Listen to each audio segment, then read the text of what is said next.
the legal definition of rape and sexual assault.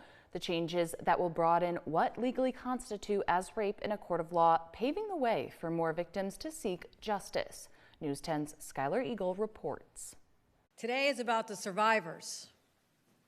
It's about aligning the letter of the law with the pain in their hearts. Governor Kathy Hochul signing the Rape is Rape Act, which expands the legal definition of rape in New York State to include other forms of sexual assault. The law was originally introduced in 2012, but did not pass both houses in the state legislature until now.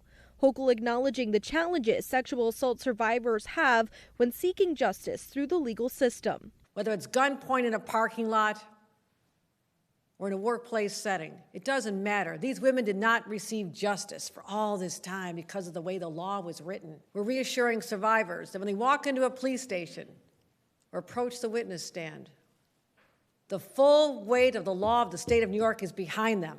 Bill sponsors say this law will be a game changer for members of the LGBTQ community and others who are disadvantaged in the legal system. Our law now finally reflects the reality that sexual assault can happen in a number of ways, and anyone can be a victim.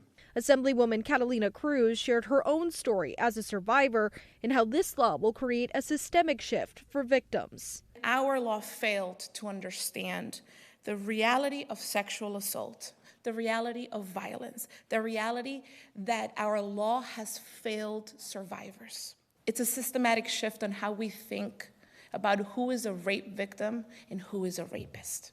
Hochul says she hopes this legislation will allow more survivors to come forward. We call on survivors as they're healing and getting support they need, and we are very sympathetic. But if you have it in you to come forward and have this person identified and prosecuted, know that the state of New York under this governor has changed the law to make sure that the full letter of the law is on your side.